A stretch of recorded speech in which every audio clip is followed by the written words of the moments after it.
सुप्रभात बच्चों, कैसे हैं आप सभी। मैं उम्मीद करती हूँ आप सभी बहुत अच्छे होंगे और घर पे मन से पढ़ाई कर रहे होंगे। मैं कुमारी प्रियंका आ गई हूँ कक्षा 3 की हिंदी लेकर। बच्चों, आज हम सभी पाठ 8 का प्रश्नोत्तर करेंगे। कहानी तो आपको याद ही होगा, है ना। बंदर बाट। किस प्रकार बंदर ने दोनों बिल्लियों को मूर्ख बनाकर उनकी रोटी खा ली, है ना। तो चलिए प्रश्नोत्तर करते हैं। सबसे पहला जो प्रश्न है वो है लड़ाई झगड़ा, यानी लड़ाई झगड़ा तो बहुत हुआ था इस कहानी में, है ना। तो उससे संबंधित प्रश्न भी है।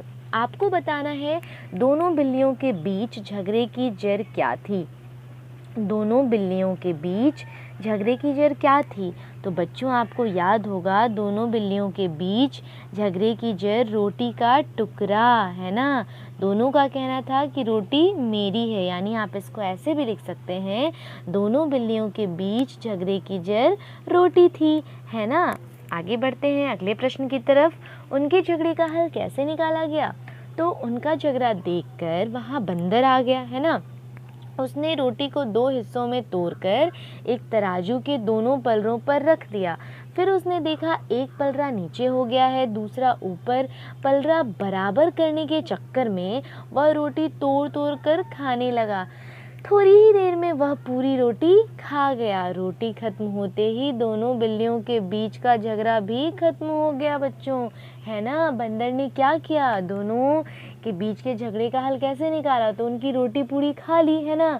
रोटी खत्म हो गया, झगड़ा भी खत्म हो गया। चलिए आगे बढ़ते हैं अगले प्रश्न की तरफ। तुम किस किस तरह अक्सर झगड़ते हो।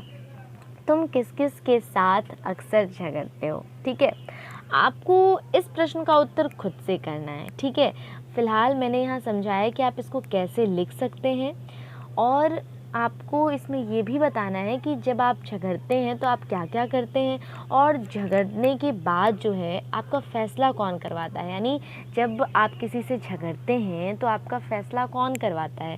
तो इस प्रश्न का उत्तर आप अपने मन से करेंगे। मैंने यहाँ समझाने के लिए लिख दिया है, ठीक है। आप इसे भी देखिए।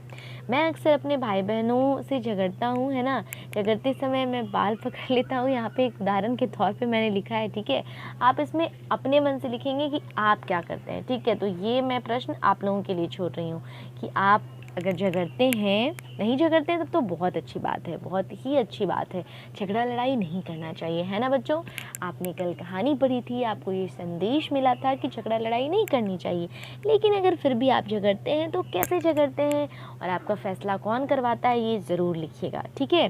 तो आप इसमें अपने मन से करेंगे। आगे बढ़ते हैं अगले प्रश्न की तरफ। देखिए, यहाँ पे लिखा है जूले, ठीक है। जूले के बारे में मैं बताती हूँ आपको। देखो, लेह में लोग जब एक दूसरे से मिलते हैं तो मिलते जुलते समय वो एक दूसरे को जूले कहते हैं। जूले का मतलब नमस्ते होता है, यानी लेह में जो लोग रहते हैं, है ना, वहाँ पे नमस्ते को जूले कहते हैं।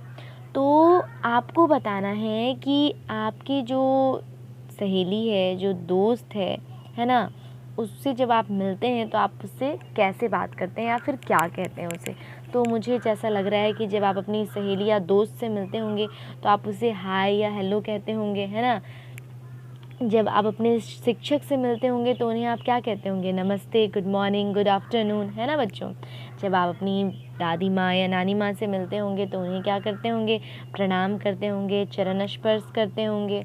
और जब आप अपने बड़े भाई बहन से मिलते हैं तो फिर क्या करते हैं, नमस्ते या गुड मॉर्निंग, है ना। तो इस प्रकार से आप इसे करेंगे। आगे बढ़ते हैं। अब आपको पता लगाना है कि आपके साथ जो भी आपके मित्र हैं, है ना, वो किस प्रकार से नमस्ते को और वो क्या क्या बोलते हैं, ठीक है। तो इससे आप बस एक तरह से पता लगाएंगे, इसे लिखने की कोई आवश्यकता नहीं है, ठीक है। आपको ये पता लगाना है, ठीक है। अपने मित्रों से पूछना है कि वो लोग नमस्ते को किस प्रकार से बोलते हैं, ठीक है। चलिए आगे बढ़ते हैं अगले प्रश्न की तरफ। तुम्हें क्या लगता है, तुम्हें क्या लगता है। देखो, अगर बंदर बीच में नहीं आता तो तुम्हारी राय में रोटी किस बिल्ली को मिलनी चाहिए। तुम्हारी राय में रोटी किस बिल्ली को मिलनी चाहिए। तो बच्चों, मुझे जैसा लगता है कि रोटी किसी भी हालत में किसी एक बिल्ली को नहीं मिलनी चाहिए, किसी एक बिल्ली को नहीं मिलनी चाहिए। उन दोनों का बराबर हक था रोटी पे, है ना बच्चों। उस पर दोनों का बराबर हक था, अतः दोनों को आधी आधी रोटी मिलनी चाहिए, है ना। दोनों को आधी आधी रोटी मिलनी चाहिए। बंदर ने बिल्लियों से यह सवाल क्यों पूछा होगा कि उन्होंने रोटी एक आंख से देखी या दोनों आंखों से, एक टांग से झपटी या दोनों टांगों से? ज़रा सोचो तो बताओ, है ना। तो इसका उत्तर आप लिखेंगे, ऐसे सवाल पूछने के पीछे बंदर की यही मंशा यानी उसकी यही इच्छा रही होगी कि वह बिल्लियों को भरोसा दिला सके कि वह उनके साथ पूरा पूरा न्याय करेगा। मतलब वह ये दिखाना चाहता था बंदर कि वो दोनों बिल्लियों के साथ बराबर न्याय करेगा, ठीक है। लेकिन उसने तो न्याय नहीं किया, उसने रोटी खुद ही खा ली। ठीक है बच्चों, आगे बढ़ते हैं। कहानी का शीर्षक बंदरबाट क्यों है, आपको पता ही होगा। इसका आंसर लिखेंगे आप। कहानी का शीर्षक यहाँ क्योंकि से स्टार्ट है, लेकिन आप ऐसे लिखेंगे, कहानी का शीर्षक बंदरबाट इसलिए है क्योंकि बंदर रोटी का बंटवारा करता है। बराबर बांटने के चक्कर में वह पूरी रोटी स्वयं खा जाता है और बिल्लियाँ उसे देखती रह जाती हैं। इसीलिए कहानी का नाम बंदरबाट है। तुम इस नाटक का क्या नाम दोगे, यानी आप इस नाटक का क्या नाम देना चाहेंगे? बच्चों, इस प्रश्न का उत्तर आप खुद से करेंगे। फिलहाल मैंने भी यहाँ पे एक नाम दिया है, झगड़े में तीसरे को लाभ। दो के झगड़े में तीसरे को लाभ, यानी दो बिल्लियों के बीच झगड़ा हुआ है ना, और तीसरे को लाभ मिल गया, तीसरे को फायदा मिल गया। तीसरा था कौन? बंदर। यानी आप इसे ऐसे भी कह सकते हैं, दो के झगड़े में तीसरे को लाभ या फायदा। अब जो शीर्षक आपने दिया है उसका कारण भी बताना है। तो बच्चों, मैंने आपको कारण बता ही दिया कि बिल्लियाँ रोटी को लेकर झगड़ रही थी, है ना। दोनों पूरी रोटी अकेले खाना चाहती थी। इसी बीच एक बंदर वहाँ आता है, वह कहता है रोटी मुझे दे दो, मैं दोनों के बीच बराबर बराबर बांट दूंगा। बराबर बांटने के चक्कर में वह पूरी रोटी खा जाता है। इस प्रकार दो के झगड़े के बीच लाभ तीसरे को मिल जाता है ना। इस प्रकार दोनों बिल्लियों के बीच के झगड़े का लाभ बंदर को मिल जाता है।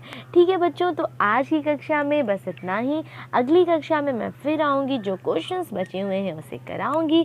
तब तक के लिए आप लोगों को क्या करना है, तो आज मैंने जो पढ़ाया है उससे अच्छे से सुनिएगा, लिखिएगा, याद करिएगा, रिवीजन करिएगा। आप जितना अच्छे से पढ़ेंगे आपके लिए उतना अच्छा होगा बच्चों।